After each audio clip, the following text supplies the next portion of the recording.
Всем привет! Ну что ж, продолжаем наше исследование старых нереализованных идей World of Warcraft. Чего, в принципе, Blizzard могли добавить во в Classic, но что они решили отложить, или позже им пришли более оптимизированные и удобные идеи. И сегодня у нас будет совсем необычное видео. Мы заглянем в прошлое и сами, своими глазами, посмотрим на тот древний альфа World of Warcraft на заре времен. Посмотрим на те концептуальные идеи, не дошедшие до нашего взора в текущих версиях WoW, которые остались на старых дискетах и пылятся сейчас где-нибудь в темных сырых подвалах Blizzard. Напомню, что альфа-клиент был доступен только тестерам и разработчикам, а для большинства игроков происходящее на серверах осталось за кадром. И о том, что там творилось, можно было только догадываться. Старые зрители канала помнят эту тематику, я неоднократно показывал песочницу, которая позволяла запустить клиент 0.5.3 на эмуляторе, но в котором большинство функций было недоступно. Мир не заселен, и все, что оставалось, это бегать, разглядывать локации и строить теории. Как бы был реализован геймплей? Конечно же, мне и вам хотелось бы посмотреть на полноценный концепт World of Warcraft вживую. Но как это можно было осуществить? И представьте себе мою радость, когда я наткнулся на этот проект. Ребята занимаются разработкой и заселением альфа-мира. Появилась реальная возможность поиграть на почти полноценной альфа-версии WoW Classic с работающей системой талантов, со старыми удаленными техническими NPC, на которых мы сегодня, кстати, посмотрим. Я читал про них, видел скрины, но вот так вот увидеть в реальности и понаблюдать, как они работают, о таком можно было только мечтать. Постараюсь уделить внимание всему. Но сначала я бы хотел вам напомнить о том, что смотреть видео, подписавшись на канал, гораздо приятнее, чем просто так. Потому что, подписавшись, вы становитесь самым лучшим, самым любимым моим зрителем. Убедитесь сами, что когда нажмете эту красную кнопочку, как мои лучи благодарности засветятся из монитора. Спасибо большое. Итак, как я уже говорил, клиент версии 0.5.3 это ранняя альфа. И многое тут для вас может быть в диковинку. Если сейчас, играя на современной классике, многие игроки сталкиваются с определенными неудобствами, типа неработающие камни суммона, отсутствие различных сервисов, то были времена, когда отсутствовали, казалось бы, совсем привычные вещи. Игрокам приходилось заниматься куда более рутинными вещами. И считайте, нам повезло, что разработчики нашли куда более оптимальное решение. Например, сколько раз вы ругались на то, что кладбищ в локации мало, и каждый раз приходилось бежать хрен знает откуда. Частенько думаю, да и я тоже, чего скрывать. А могли бы вы себе представить, что в Азероте для вас было только одно место респавна, а? Не пугайтесь, не все так плохо, как кажется с первого взгляда. Да, на старте разработки World of Warcraft принцип воскрешения погибших игроков был немного не так реализован. Вместо кладбищ стояли алтари воскрешения героев. Совершенно верно, как в третьем Варкрафте. Мы же герои, в конце концов.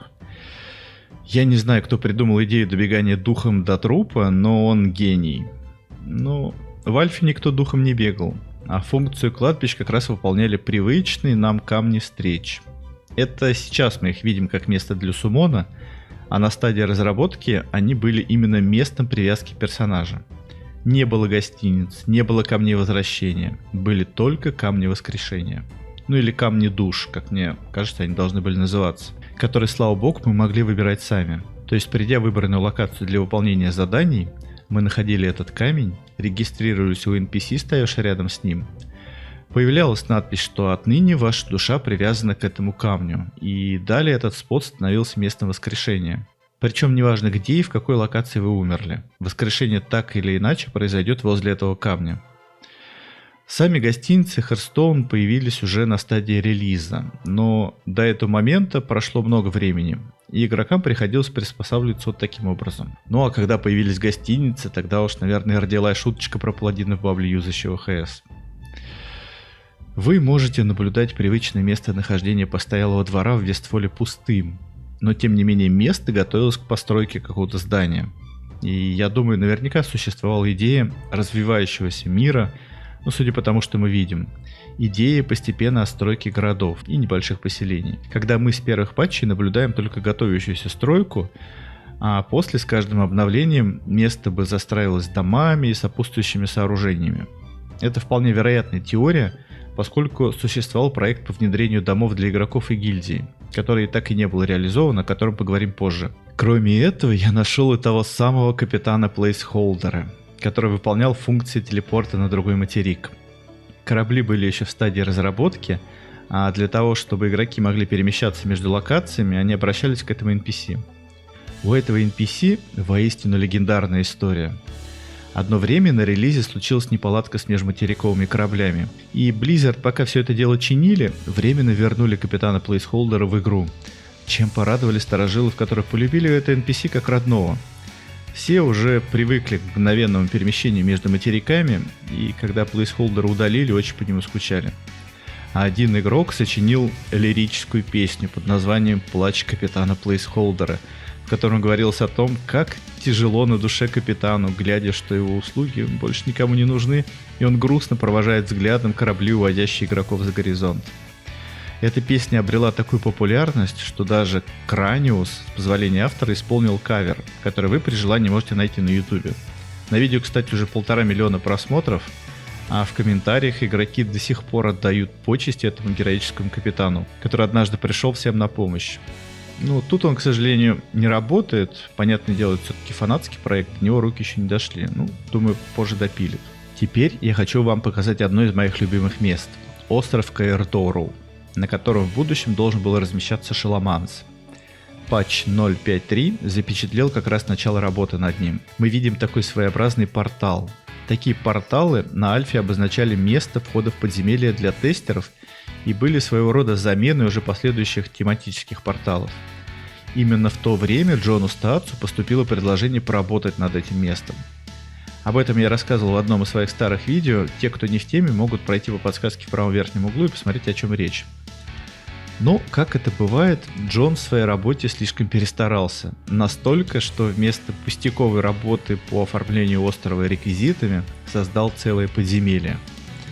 Ну да, ему поступил заказ просто оформить остров для квестового сюжета, там, раскидать косточки, черепки для атмосферы.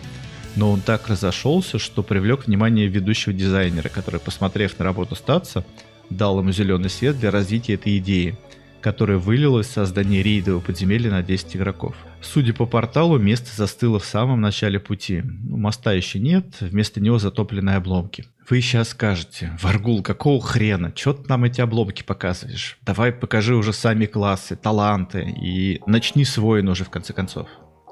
Ну ок, как скажете. Система талантов тут, я вам скажу, совсем необычная. Наверняка видели скрины какие-то с альфы, но что к чему, возможно, не поняли. Поэтому мы сейчас рассмотрим эту систему поподробнее. Она в корне отличается от той системы талантов, что мы привыкли видеть на релизной версии WoW Classic. С каждым апом уровня игра награждала игрока определенным количеством поинтов. Чем выше уровень, тем больше очков. К 60 уровню этих очков накапливалось около 1500. За эти очки можно было прокачать различные ветки талантов. Каждый ап-талант увеличил его стоимость пропорционально процентов на 20-30. То есть, если вы берете силу первого ранга за 10 очков, второй ранг будет стоить уже 15, а последний 15 ранг уже будет все 80. Система умная, я хочу вам сказать, поскольку мотивирует игрока не упарываться в определенный какой-то стат, а балансировать между ними, выбирая определенные дешевые таланты в зависимости от уровня. У специализации мечей, дающей криты, например, всего 3 ранга. И есть смысл вкачать сначала ее, чтобы получить 6 крита, за какие-то 30-40 очков, чем тратить по 50-60 очков на каждый талант, прокачиваемый, например, 10 или 11 ранг силы. Кроме того, какие-то таланты вы не сможете взять до того, пока не прокачаете определенный уровень других веток. Ну, например, кошачью ловкость можно взять только при достижении 6 ранга ветки силы.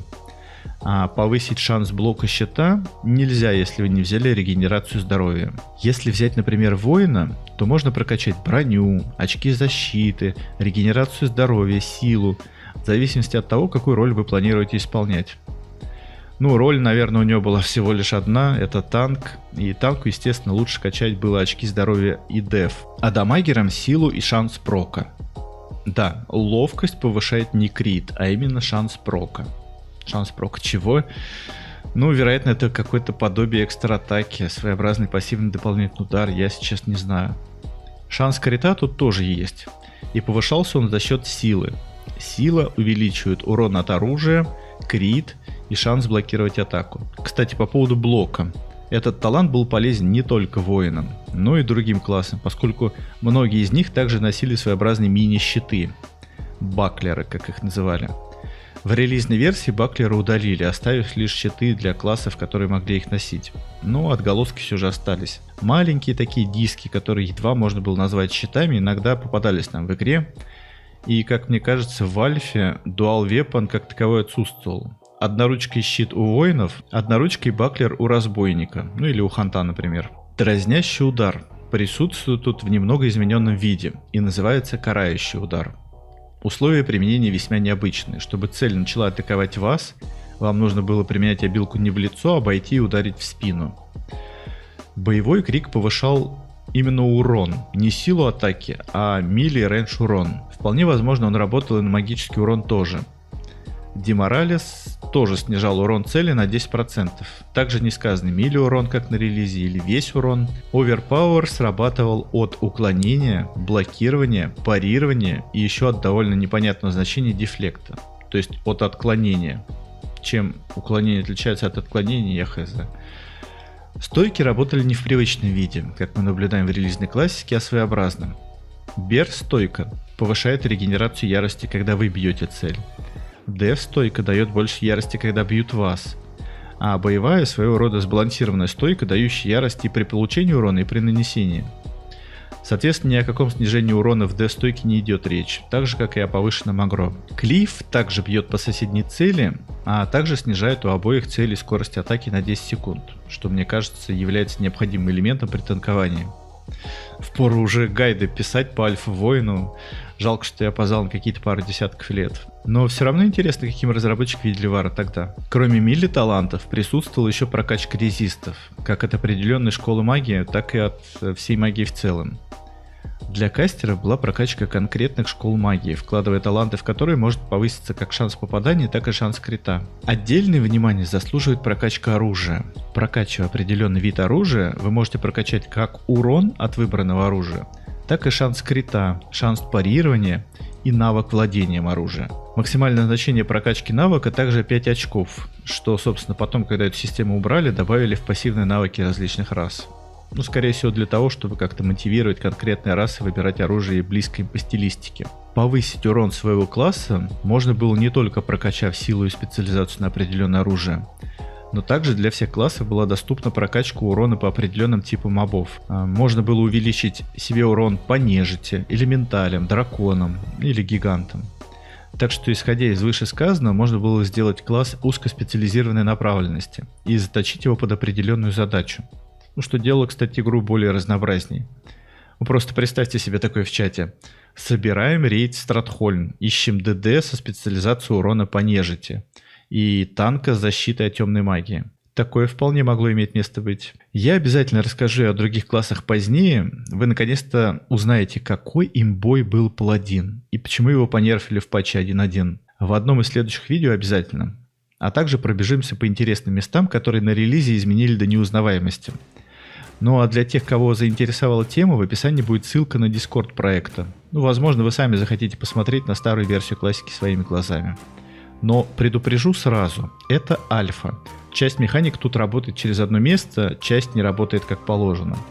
Проект в стадии разработки и доступ к серверу можно получить только с разрешения администрации. Спасибо, что досмотрели видео до конца, поддержали его лайком и комментарием, подписались на канал, чтобы не пропустить ничего интересного. И ждем новые видео. До встречи.